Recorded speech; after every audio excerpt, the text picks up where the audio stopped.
Dan tausiah ini akan disampaikan oleh Bapak Kiai Haji Andi Sahroni. Untuk itu kami persilahkan kepada beliau.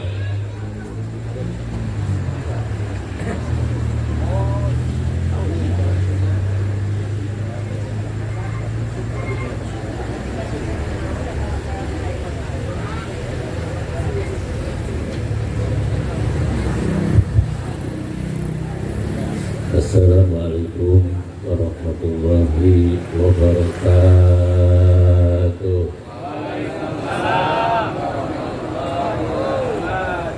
Bismillahirrahmanirrahim. Alhamdulillah alladzi ja'ala ma'ada istirahatan lil mu'minin min ta'abi dunya alil a'la martabatul ulya. Asyhadu an la ilaha illallah wahdahu la syarika lah wa asyhadu anna Muhammadan abduhu wa rasuluh la nabiyya ba'dah. Allahumma sholli wa sallim wa barik wa karim ala sayyidina Muhammad Kamil anbiya'i wal mursalin wa ala alihi wa sahbihi ajma'in. Amma ba'du. Waqad qala Allah ta'ala fil Qur'anil Karim wa huwa asdaqul qa'ilin. A'udzu billahi minasy syaithanir rajim. Bismillahirrahmanirrahim. Kullu nafsin dha'iqatul maut. Wa innama tuwaffawna ujurakum yawmal qiyamah. Faman tuhbiha anin nari wa udhilal jannah faqad faz. Wa mal hayatud dunya illa mata'ul ghurur. Wa qala Nabi sallallahu alaihi wasallam, innaka yansakal maut wal mauta la yansaka. Hadratul mukarramun, para alim ulama, para kiai, para ajengan yang saya muliakan, bapak-bapak, ibu-ibu, hadirin wal hadirat jamaah takziah yang saya hormati, keluarga besar almarhum Bapak Haji Oji Eran bin Rasmin bin Nandi Rasmi yang saya cintai. Ini perwakilan dari mantunya, yakni Bapak Haji Heri Susanto. Alhamdulillah berkat wasilah beliau saya bisa 2 kali kemarin ini. Pertama malam yang ke-7 ya. Ini sekarang malam yang ke-40. Ada apa dan kenapa setiap umat Islam, terutama anggota dari Nahdiyin, bahwa setiap orang meninggal suka diacarain seperti ini? Ya memang ada dasarnya, bukan bikin-bikin, bukan ngarang-ngarang, tapi ada dasar dari baginda Rasulullah Sallallahu Alaihi Wasallam. Salah satunya beliau menyampaikan, apabila seseorang ini meninggal, ruhud darim ikul sanatin, dalam arti ruhnya itu akan mondar mandir dari kuburan ke rumahnya selama 1 tahun. Ini kuburannya dekat di belakang rumah ini. Jadi sebetulnya itu juga ada gitu, cuman kita nggak ngelihat, sebab kalau ngelihat pasti bubar. Betul atau tidak? Nah, saya mau cerita sajalah. Di zaman Khalifah Sayyidina Abu Bakar Siddiq, mata rajulan. Di zaman Khalifah Abu Bakar Siddiq ada seseorang yang meninggal.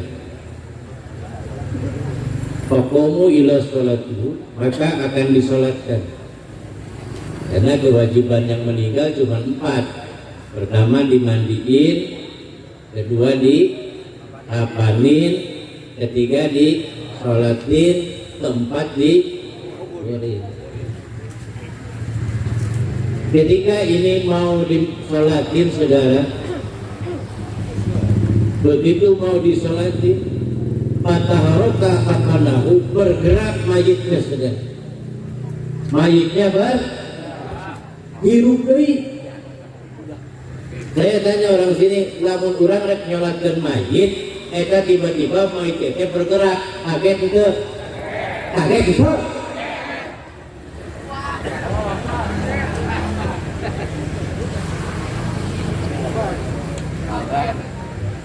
Masih kaget, siapapun kaget begitu. Akhirnya kata Abu Bakar, kenapa ini bergerak nih? Nggak tahu nih. Coba buka. Saudara, akhirnya dibuka. Begitu dibuka, fawujida hayatan. Ternyata di dalam mayit itu ada orai. Ada? Tahu orai? Orai senok kan? Muwaki nahupi unung ini melingkar di lehernya saudara. Tak kulu lakuhu kata masuk dalam. Dia makan itu daging si mayit, dia hirup itu darah si mayit. Jadi eta aya orang dina leher, agar ngekelan daging, agar ngisep darah. Akhirnya semua kabur. Kabur bukan berarti takut, tapi kabur keluar semua. Ada yang nyari batu, ada yang nyari kayu, ada yang nyari bambu. Rekawan tak hidup juga anda orang itu. Betul tidak? Betul tidak? Begitu semua sudah bawa bambu, sudah bawa batu, sudah bawa barang, mau mukulin itu ular, tiba-tiba ular mau ngomong, saudara. Orang bicara, apa kata orang? Balat, asyhadu an la ilaha illallah wa asyhadu anna Muhammadar Rasulullah. Baru kali ini ayat orang pakai syahadat. Betul tidak? Saya tanya semuanya, usap ningali orang cara. Masuk cara. Nah, saya kasih tahu. Lamun orang yang benar, jalannya ngarengkol. Eta orang benar tak? Dugu bae dengan naon? Man qatala ayatan khairun min sakin rakaatan kata Rasul. Membunuh satu ular pahalanya lebih bagus daripada salat 70 rakaat. Cuman orang ini ngarengkol. Jalannya rengkol gitu ya. Tapi dengan coba-coba lamun urang ningali orai eta dulu lempeng. Hati-hati, jangan dipukul, asurupan dia. Kunaon gitu, eta teh anak buah Nyi Blorong. Betul tidak? Ini ya tilu tak orang itu. Bikin dua gitu tak, lempeng. Itu nggak kayak boy gitu, lempeng aja aja. Hati-hati, kene angkat kene teman angkat kene. Mungkin penghuni situ tuh. Haruhun merenang eta, kene angkat kene. Nah ayat ini nggak tilu, orang itu osok burung berep. Tangkap kita mas, pasti tangkap pasti jadi bedok. Baru karuhun eta. Mungkin belum diomas kalau di Banten. Ini golok-golok diomas, sepotong perak, sepotong emas. Jangan bikin hati buah panas, buat cacak kayak nanas. Kayak nama ceramah aja dulu galak. Ada sudah.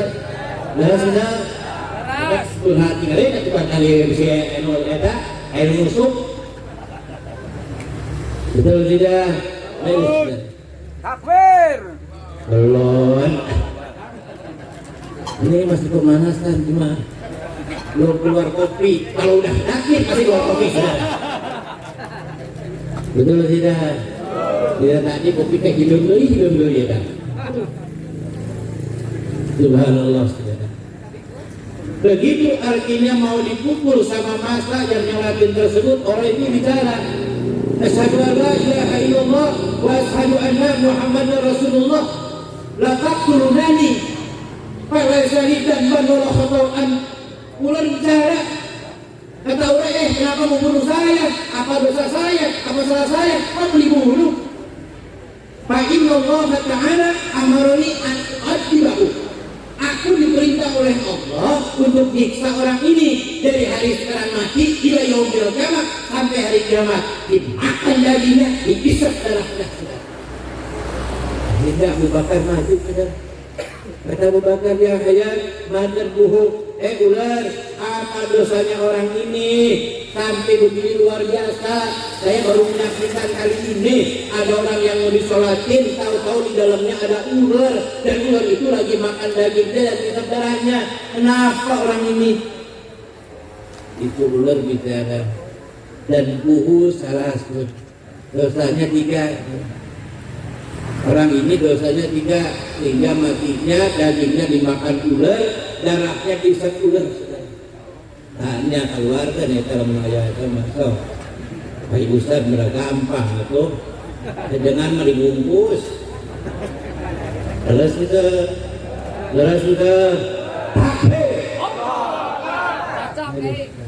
Ada ya kan, kita berulang. Dari saudara. Jadi ketika ditanya ular sama Abu Bakar, nah eta teh dosana jelema teh lebih ka pohara teuing di dahar eta dagingna buorai dicir, artinya eta ketina buorai naon dosana urai. Ular ngomong saudara, orai bicara, orai jawab, dan kudu salah dosanya 3. Al-ula yang pertama, ida sunya adan lada fi'ah ila jamaah. Pertama kata ular itu, ini orang semasa hidupnya begitu mendengar adan gak pernah datang untuk berjamaah. Awas ya, kita kalkulau. Betul tidak? Ini saya sampaikan jelas gak nih? Jelas tidak nih? Soalnya sambil ngakuak kita.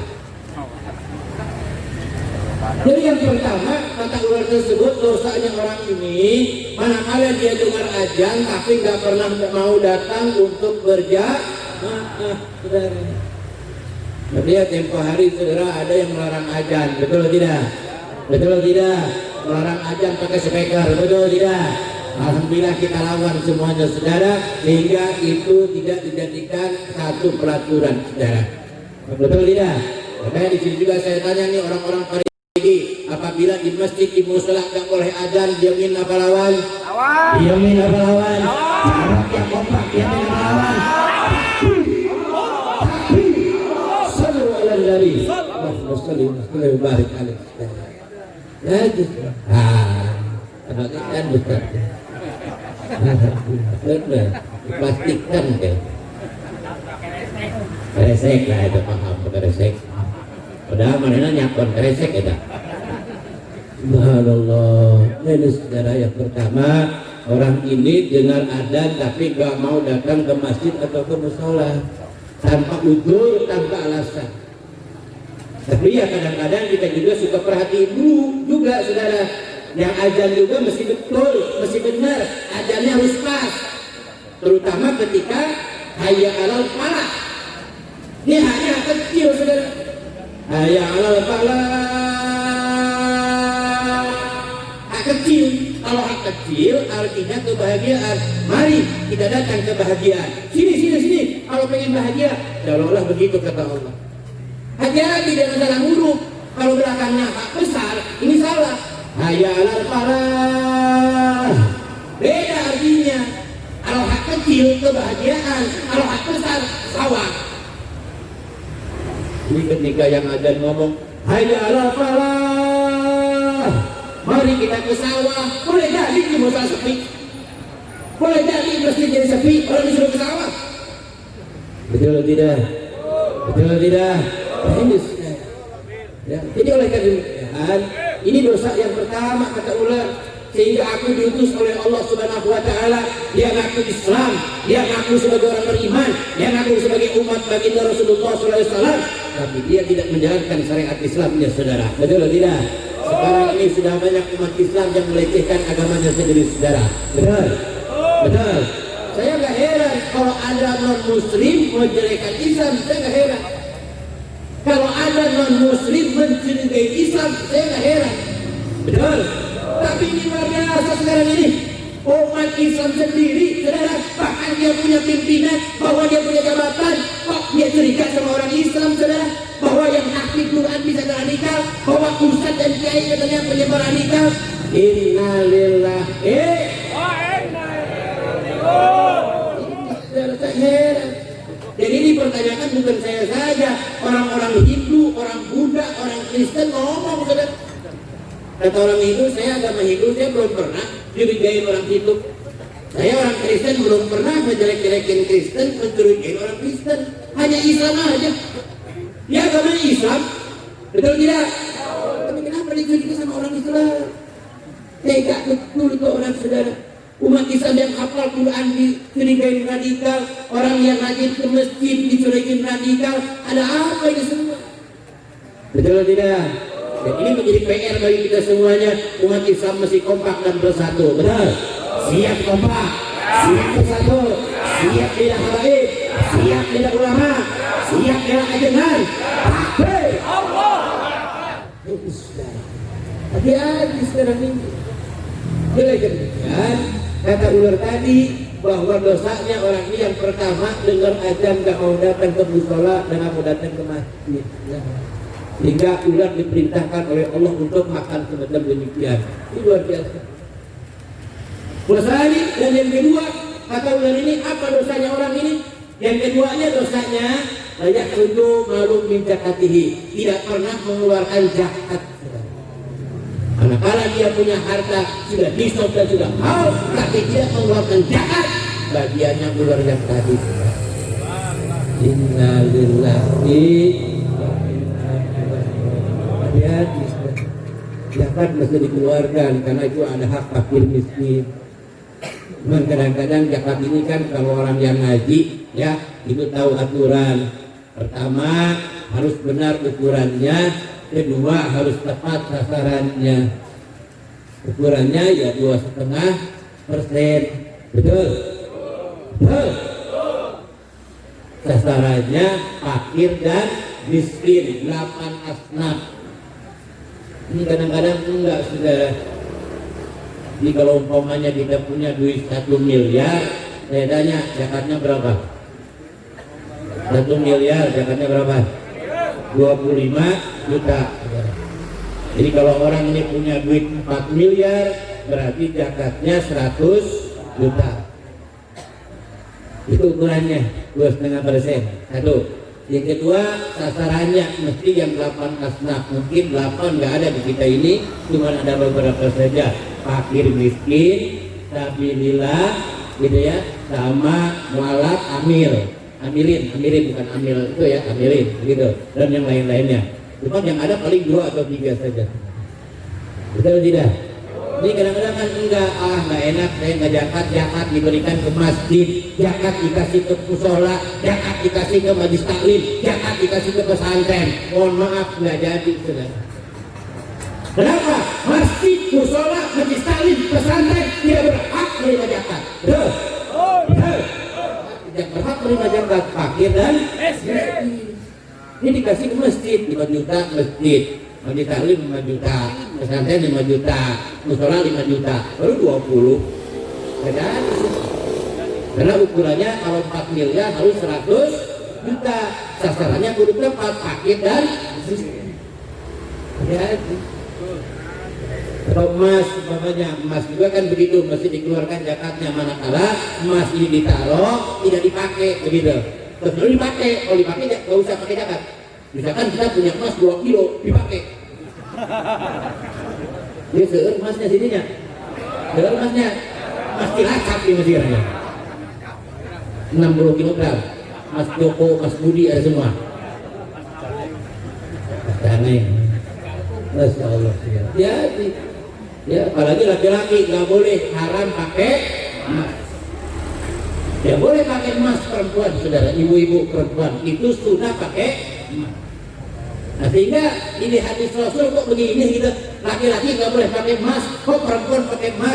Akhirnya selidik diriset sama artinya ahlinya saudara, ternyata emas itu manakala kita pakai dia akan mengeluarkan molekul, dia akan mengeluarkan atom, dan atom itu akan masuk ke pori-pori saudara. Emas itu atomnya bakal masuk ke pori-pori, makanya oleh Rasul laki-laki diharapkan pakai emas. Kenapa? Karena nanti atomnya masuk ke pori-pori, nyampur dengan darahnya jadi kental, bahaya, bisa jantungan penyakitnya. Betul tidak? Kalau laki-laki darahnya mesti encer. Beda dengan perempuan. Kalau perempuan diserahkan pakai emas karena tadi itu Emas itu atomnya masuk ke pori-pori, dia menyambut dengan darah, darahnya jadi kental. Kalau perempuan masih kental, kenapa? Karena kalau perempuan suka menstruasi, suka head, betul, jadi headnya lancar. Dan beda kalau perempuan pakai emas, cantik, saudara. Cantik apa kagak? Cantik atau kagak, Bu? Bu? Bu? Tanya tuh. Kalau perempuan pakai emas cantik apa tidak, Bu? Angkat ben, alik pada minta emas ya, Pak. Allah, ini sudah. Dan jadi kedua kata ulama ini, orang ini kenapa dapat siksa dari Allah? Karena tidak pernah melakukan zakat secara benar, baik hitungannya ataupun tepat sasarannya. Makanya dulu saya ingat betul tahun 82, saudara, ya, bahwa Gubernur Jawa Barat dulu begitu, dan juga saya kenal dengan Bupati Tasik dulu, Bapak Hudli Bambang Haruman dulu, ya, saya bicara dengan beliau tahun 82, kata Pak Hudli Bambang Haruman, manakala zakat ini dikelola dengan baik, manakala zakat ini disalurkan dengan baik, umat tidak ada yang kesusahan dan tidak ada yang kelaparan. Betul? Betul? Sehingga alhamdulillah waktu itu bioskop di Tasikmalaya Ahyanan dibeli gedungnya, jadi gedung dakwah sampai sekarang. Betul? Takbir. Bagus. Selanjutnya bahwa ditanya lagi oleh Abu Bakar Siddiq, apa yang ditinggalkan yang benar dosanya orang ini? Benar menyatakan wasalisu la yasma'u qaulal ulama wa hada jauh. Ketiganya kesalahan orang ini, tak pernah mau dengar nasihat ulama, tak pernah mau dengar nasihat ajengan, masuk kuping kanan, keluar kuping.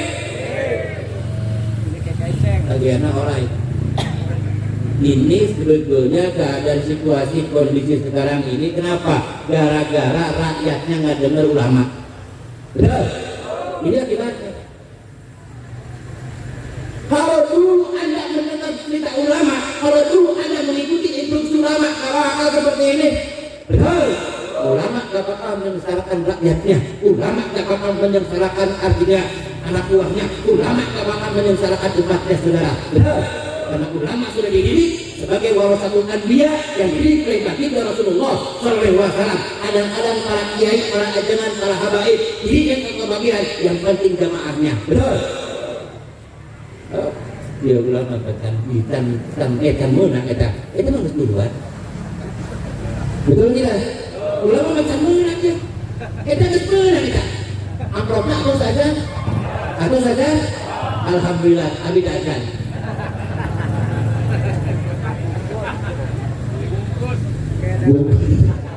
Aduh, dibungkus baik. Ini sejarah. Ya, mesti dengar kata ulama.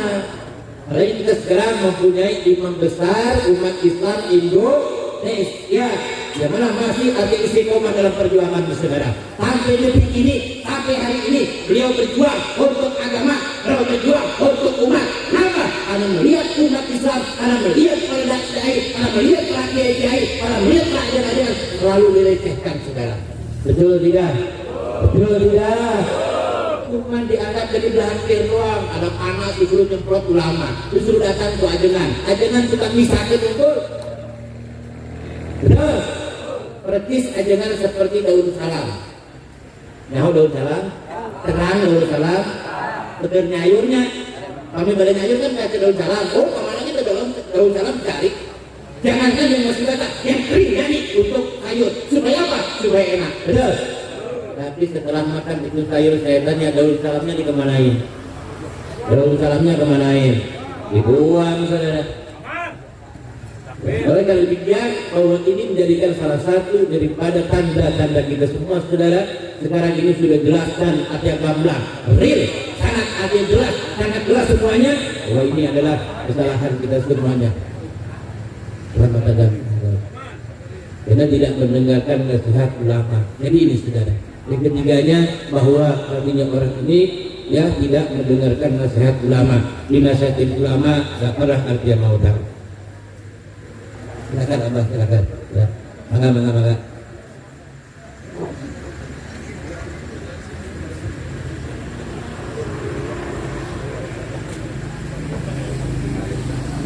lanjut, lanjut, terus, teraskan, mohon, takbir. Baik, saudara. Nah, lantas saya sedikit lagi, nanti ada Dr. Hadi juga akan menyampaikan. Di sini di Pangandaran ini saya dapat cerita dari pagi hari, baru kali ini ada tausiah dalam walimatul takziah. Betul tuh? Terus sudah dia pilih ya mengaroskeun lagu naon cenah tahunan pakai ceramah segala. Berang buka ya. Berang buka riwayatnya. Betul tidak? Mau dengerin? Siap dengerin? Baik, sudah. Dulu ketika tanggal 9 Rajab atau 9 Zulhijjah, maksudnya bukan Rajab, tanggal 9 Zulhijjah ya, tanggal 10 Zulhijjah disebut, tanggal 9 Zulhijjah disebut dengan hari Arafah. Ketika itu saudara, Rasul lagi wukuf di padang Arafah. Turunlah ayat terakhir, ayat gunting kita. Al-yawma akmaltu lakum dinakum wa atmamtu alaikum nikmati raditukumullah islamadi. Hari ini aku sempurnakan agama, hari ini aku sempurnakan nikmat, hari ini aku redoin agama Islam menjadi agama kalian. Begitu Rasul kasih tahu kepada sahabat semua di padang Arafah, sorak sorai, gembira semuanya. Senangnya bukan main. Semua telah ada sorak sorai, semua bergembira. Cuma satu orang saja. Begitu mendengar ucapan Rasul tadi, dia pulang ke rumahnya, dia masuk ke kamarnya, dia kunci pintunya, nangis dari pagi sampai sore. Siapa? Abu Bakar. Jika keluarga bingung, ada apa dengan Abu Bakar sini? Kok nangis dari pagi sampai sore gak henti-hentinya? Sehingga keluarganya cari tahu, ternyata di padang Arafah ada kejadian seperti itu. Jika diberitakanlah kepada jamaah semua, akhirnya jamaah pulang datang ke rumahnya Sayyidina Abu Bakar Siddiq.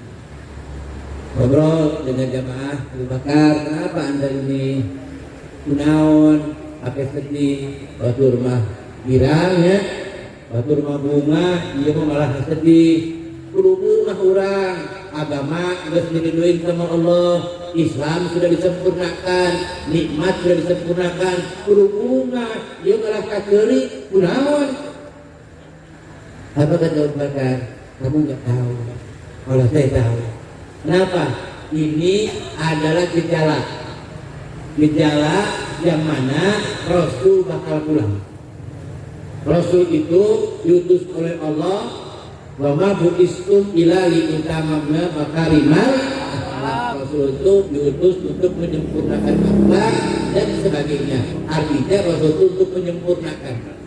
Nah sekarang Islam sudah sempurna, nikmat sudah sempurna, pasti utusannya pulang. Pasti utusannya pulang. Enak dia kemana? Ayat tukang ada bumi. Mohon enggak? Pami bumina atau selesai, bumina atau selesai, eta tukang kuima. Pasti. Tapi begitu kata Abu Bakar. Kalau umpamanya tugasnya sudah selesai, Rasul masih pulang. Gejala. Dan sekarang ada penyakit OTG tanpa gejala, bingung saudara. Betul tidak? Kalau penyakit tanpa gejala, semua ada gejalanya. Orang ulang dulu, bersin baik, haji. Saya tanya, gejala naon eta? Bilang eta. Perlu, betul tidak? Mungkin ada gejalanya, semua ada gejala. Rasul aja meninggal ada gejalanya. Dan benar saudara, prediksi dari yang ada Abu Bakar tersebut, 40 hari kemudian setelah turun ayat tersebut, Rasul sakit sudah. Sakitnya panas. Ada tenggorokannya kacau. Batuk-batuk, bersin-bersin. Gitu. Dari mulai maghrib, saudara, hari Minggu waktu itu, ini sekarang ini karena hari Minggu ya. Apa? Mana Minggu hari Jumat. Kalau Rasul hari Minggu, malam Senin. Begitu. Kumpul semuanya, menjelang Isya saudara makin panas Rasul badan. Hanya kumpul para sahabat semua, termasuk keluarga, anak, istri, mantu, semuanya kumpul. Tiba-tiba lagi kumpul nemenin Rasul, tiba-tiba ada yang ngetok pintu. Tok, tok, tok, tok, tok. Assalamualaikum. Sahabat keluar. Waalaikumsalam. Naon akang bahasa parigi we nya? Naon itu? Lain palaur parigi mah naon teh? Bisi dari GTA atuhnya. Ya bahwa kan pernah diceritakan begitu apa di parigi ya bahwa punten orang parigi atau di kalau ke PKI bahwa tahun 80-an kayak ancam santri tapi dulu kan orang gitu gue seberang TPP digunakan di akang kami mau ngelawan anak kan kudu nyaho abis di parigi lamun isuk pakai tong etapas om tidak betul tapi mau tanggung jawab parigi dia terkenal betul tidak pakai akhirnya begitu dibuka oleh sahabat. Ada apa? Saya mau ketemu Rasul, ada perlu, ada penting.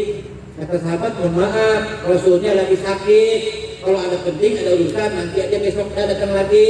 Kalau Rasul sudah pentingan, sekarang lagi sakit. Kata tamu, jadi nggak bisa. Nggak bisa, pulang ke tamu. Tapi 1 jam kemudian, ada ketok pintu lagi. Tok, tok, tok, tok. Assalamualaikum. Jawab lagi mas sahabat yang tadi. Waalaikumsalam. Dibuka pintunya, dia lagi. Kakeknya di mana? Kata sahabat naon deui akang. Abdi teh pengen papanggih apa yang dikatakan ke Rasul. Kata sahabat itu terbiasa Rasul lebih sakit, Rasul lebih lama. Mungkin anu saudara meninggal, kayak deui. Itu biasa, terbiasa. Kali 1 jam kemudian atok pintu lagi sudah. Saya tanya begitu dibuka, orangnya dia ada juga. Kira-kira orang parigi dikituin ke lemak, kira-kira ngambek mah. Langsung keluar ada tema ini juga. Ayah pergi lah, gitu kan. Kata orang itu, saya mau ketemu Rasul. Saya pernah bilang tak bisa, Rasulnya lagi sakit. Nanti aja udah sehat. Nah tapi anak ribut begitu saudara, Rasul dengar dalam. Kata Rasul ada apa itu? Kata sahabat yang lain itu Rasul orang ada mudar manjit dulu, pengen ketemu kau. Tapi sekarang, kenapa? Karena anda lagi sakit, bagian pengen istirahat. Rasul senyum. Kata Rasul biarin aja, kalau pengen masuk aja. Kenapa sih? Jadi boleh Rasul, boleh Rasul masuk. Masuk orang itu saudara. Rasul tangannya dipegangin oleh putri tercintanya Siti Fatimah. Begitu Rasul melihat orang tersebut saudara, belum lagi salam orang tersebut saudara, Rasul mukanya pucat, tidaknya berkeringat, badannya ya saudara. Jadi Fatimah kaget, ya Rasulullah kenapa anda ini? Anda nggak biasa menerima tamu seperti ini. Kok melihat orang ini belum dia salam kepadamu, engkau sudah pucat mukamu, sudah keluar daripada arti kening adalah keringatnya dan juga panas begini badan. Jika orang terus salam, Assalamualaikum ya Rasulullah, dijawab oleh Rasul, Waalaikumsalam ya qati al-ladat. Kaget lagi. Kata Siti Fatimah, siapa qati al-ladat? Rasul menyatakan, hadza qati al-ladat wa huwa Ajra'il. Yang datang malaikat Ajra'il. Eta anu muka antong tadi, siun pikan. Betul sahabat itu sejen makat ke ketika saya makan lah itu tak awas tak diplototin itu Ajra'il ya betul tidak? Subhanallah. Akhirnya Rasul tanya, ada tulis ya Ajra'il, ada apa engkau datang kemari Ajra'il? Kata Ajra'il, awalun laka wa saniyan alaika. Pertama aku silaturahim kepada Rasul, aku sudah lama tidak berjumpa, tidak bersua dengan kamu, aku kangen kepadamu. Dan kedua, tugasku aku sampaikan. Tugasnya malaikat Ajra'il. Kalau tugasnya malaikat Ajra'il apa ada? Nyambut jawab. Tapi kata malaikat Ajra'il itu pun kalau anda setuju, kalau nggak setuju balik lagi. Luar biasa saudara. Rasul mau meninggal ditawarin Ajra'il. Kalau setuju meninggal, kalau nggak setuju balik lagi. Saya tanya nih, kira-kira orang isukan kayak ditanya mual dia. Ditanya mual ya? Wah, Jawa kasih jawabannya untuk tanyawan ke Ajroil. Ya kan? Udah ketahuan Ajroil, mulai begini ditanya aja, mau mati enggak? Enggak, asli gitu. Makanya nanya lagi Ajroil. Makanya ditanya lagi, bertot aja udah. Betul. Pakai. Ini Ustaz. Jika gegerlah semuanya saudara, maka Rasul juga mempersilahkan kepada Ajroil. Ajroil silahkan. Saya sudah pasrah, saya ingat begitu. Makanya artinya Ajroil langsung mencabut nyawa baginda Rasulullah SAW, dan bahasanya bukan mencabut tapi menjemput dan menyambut. Menjemput dan menyambut. Dijemput sama Ajroil, disambut oleh bidadari Allah Subhanahu wa Ta'ala. Beda.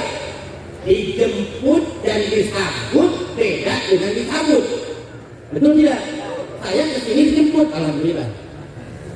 Tapi kalau disambut, jadi masyarakat naik ke bawah. Betul tidak? Akhirnya saudara, mulailah dengan hati-hati dan teliti Ajroil mengeluarkan ruh yang suci baginda Rasulullah Sallallahu Alaihi Wasallam. Dimulai dari kaki saudara, kedengaran detak, artinya urat-urat nadi Rasul putus sampai ke lutut, sampai di paha. Rasul bilang, ya Ajroil, tip awalan. Ajroil, berhenti sebentar. Kenapa sakit? Ya emang sakit. Udah capek? Ya emang capek. Jadi dikeluarkan ruh dari jasad itu, pertama sakit, kedua capek. Jadi gimana ini? Gak jadi, gak terusin aja kata Rasul, tapi saya mau istirahat dulu. Istirahat saudara. Setelah Rasul siuman, sudah boleh kembali kata Ajroil kepada ulangi. Silakan. Dilanjutkan lagi dengan hati-hati dan teliti Ajroil mencabut ruh baginda Rasulullah Sallallahu Alaihi Wasallam sampai di dada. Rasul bilang lagi, tip awalan Ajroil, berhenti lagi, saya capek, saya sakit, saya kuat, berhenti lagi. Setelah selesai isyarat yang kedua, maka mulai lagi hati-hati dan teliti Ajroil mencabut ruh yang suci baginda Rasulullah Sallallahu Alaihi Wasallam sampai di tenggorokan. Wa idza balaghatil hulqum, sampai tenggorokan. Rasul bilang lagi, tip awalan Ajroil, berhenti lagi. Ana lidua illa, saya mau berdoa kepada Allah. Doa kepada Allah, ya Allah, ternyata dikeluarkan ruh dari jasad ini, pertama capek, yang kedua sakit. Ya Muhammad, berapa? Kata Allah, aku mohon kepadamu ya Allah, sakit dan capeknya kematian umatku biar aku yang tanggung. Umat dan pengikutku jangan merasakan sakit, jangan merasakan capek ketika disambut ruh. Subhanallah, Rasul luar biasa saya. Permintaan ini tidak dikabulkan semua oleh Allah. Kata Allah, Muhammad, bukan aku tidak cinta kepadamu, bukan aku tidak sayang kepadamu, cuman permintaan kamu ini luar biasa. Kamu mengorbankan dirimu demi umat dan pengikutmu. Ya, dikabulkan separuh oleh Rasul, oleh Allah Subhanahu Wa Taala. Permintaan Rasul dikabulkan oleh Allah 100%. Capeknya mati, sakitnya mati, ditanggung oleh Rasul 99%. Kita nanti akan merasakan sakit dan capeknya kematian cuma 1% saja. Kenapa? Ditanggung oleh baginda Rasulullah Sallallahu Alaihi Wasallam. Maka Rasul sangat luar biasa. Rasul cintanya kepada umat luar biasa. Setelah Ajroil dikatakan oleh Allah begitu, maka lagi-lagi Ajroil dicabut nyawanya dan terakhir keluar dari mulut yang suci, dari bahasa yang indah. Apa kata Rasul? Ummati as-salat, ummati as-salat, ummati as-salat. 3 kali Rasul mengucapkan, ruhnya keluar dari jasad. Semua yang ada hari di situ menyatakan inna lillahi. Semua nangis. Rasul apa saudara? Semua nangis. Cuma ada satu orang gak nangis. Mukanya merah saudara, melotot saudara, berdiri dia langsung pergi dari rumah Rasul, masuk ke rumahnya, ambil pedang, selain dicambuk pedangnya saudara. Siapa dia? Khalifah yang kedua, Umar bin Khattab. Dia keliling kampung bawa pedang saudara. Apa kata Muhammad? Man qala Muhammad qad mata satu ulubi. Orang kampung, siapa yang bilang Nabi Muhammad meninggal? Dipencit tiap lain. Begitu kata kita. Luar biasa, karena nggak mau terima dia saudara, nggak mau dengar bahwa Rasul dikatakan meninggal gitu. Kenapa? Karena saking cintanya Umar bin Khattab terhadap baginda Rasulullah Sallallahu Alaihi Wasallam. Maka Muhammad maka satu uluki. Siapa orang yang ngomong lalu Umar meninggal, tak potong lehernya. Nah sekarang luar biasa saudara, cucunya keturunan Rasul, fotonya dibakar, kita diam aja. Innalillah. Betul tidak? Betul tidak? Kita gak terima saudara dengan begitu. Betul tidak? Kita akan ngejar sampai kemanapun kurang ajar. Betul? Dan dibuktikan oleh Allah Subhanahu Wa Taala haromani yang besar umat Islam Indonesia di berbagai tempat saudara. Manakala ada asal kebakaran, fotonya kagak kebakar. Manakala ada yang kebakaran lagi, itu balehonya kagak kebakar. Kenapa? Itu satu karomah daripada Imam besar umat Islam Indonesia. Alhamdulillah Muhammad Tidik Insyaallah Indonesia. Betul? Kita tidak terima dengan begitu, kita ubah kemana juga tuh orang. Betul? Biasa lah, biasa kalau udah tangkap mewek dah tuh. Begitu, maka besok-besok nih masalahnya ada siap. Takbir. Masa pengadilan jangan takut, begitu ya. Kita harus kompak, harus hormat semuanya. Kenapa? Karena kita untuk bela ulama, kita untuk bela habaib, kita untuk bela Islam, saudara. Betul? Sumpahkan nyawa kita untuk Islam, sumpahkan semuanya untuk Islam. Kenapa? Karena kita nanti akan berhadapan dengan Allah Subhanahu Wa Taala. Manakala kita sumpahkan semuanya, nanti akan mendapatkan kebahagiaan dari Allah Subhanahu Wa Taala. Betul?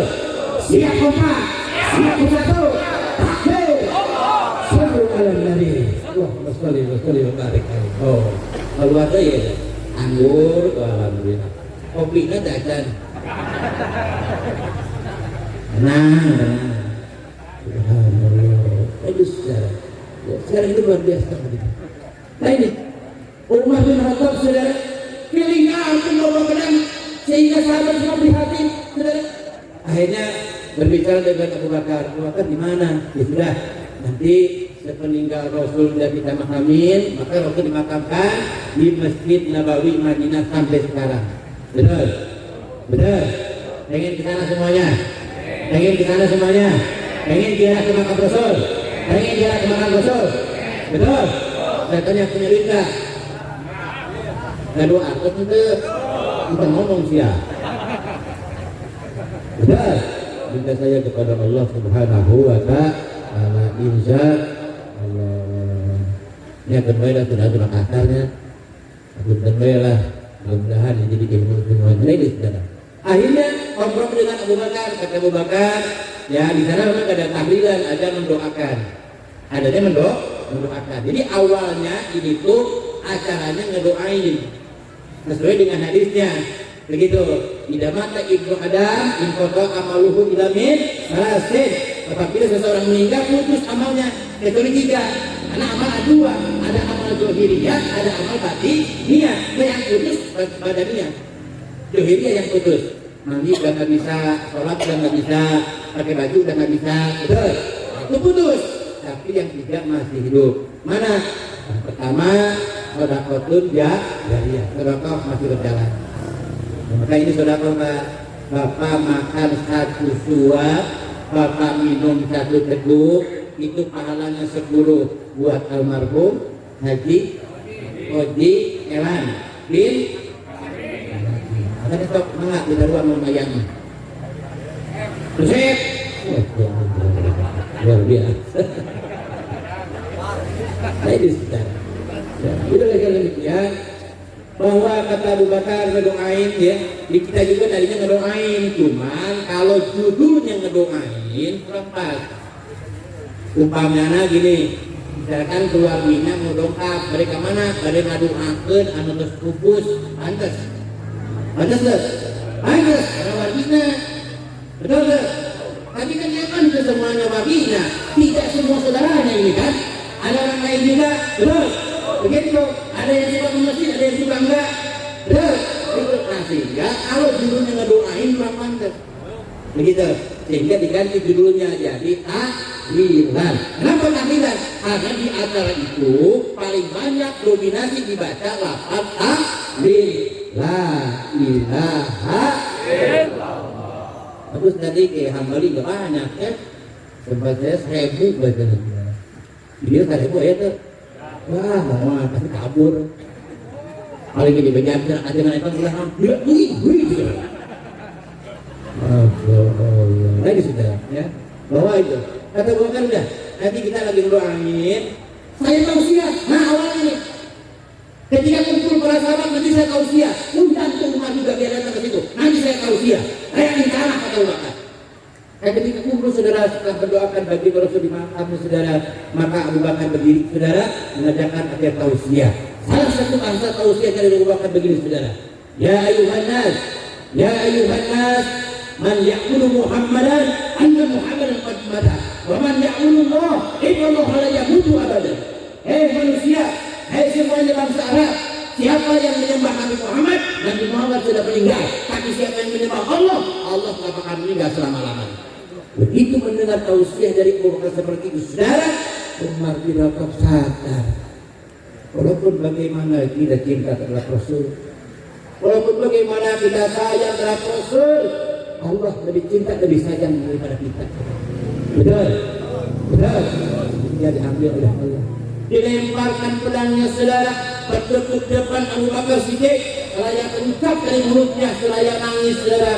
Inna lillahi wa inna ilaihi raji'un. Awal-awal ada tausiah dalam kematian. Jelas tidak? Etes tidak? Jadi ceritanya ada, gitu, sejarahnya ada. Jadi ini bukan karang-karang saja. Nah sekarang ini alhamdulillah di samping memang ada seperti itu, dijadikan media dakwah. Betul. Sebab dakwah ada tempatnya majlis taklim, ada tempatnya musola, ada tempatnya masjid, ada waktunya dibikin kita malam minggu, malam Senin, pada Isya, malesnya ampun. Betul. Beres itu. Nah itu kan karena rasanya berkumpul sediana, ya dan dijadikan media dakwah supaya ada pencerahan tentang batin. Alhamdulillah. Kira jelas tidak nih? Jelas tidak nih? Baik saudara, kalau jelas itu saya sampaikan. Nanti ada lagi yang menyambut. Itu mudah-mudahan apa yang saya sampaikan semuanya bermanfaat bagi kita semuanya. Terutama kita doakan sekali lagi almarhum Bapak Haji Oji Elan bin Nandi Rasmi senantiasa diampuni segala dosa dan kesalahannya, dimaafkan segala dosa dan kesalahannya, diterima segala amal iman kebajikannya, dijadikan kuburannya Rasul bin Riyadil Jannah, dan jauhkan kuburannya hukratan min hufalimirat. Amin ya Allah ya Rabbal amin. Ini yang bisa sampaikan, dari jalan maaf dari saya. Bila taufiq wal hidayah. Assalamualaikum warahmatullahi wabarakatuh. Warahmatullahi wabarakatuh.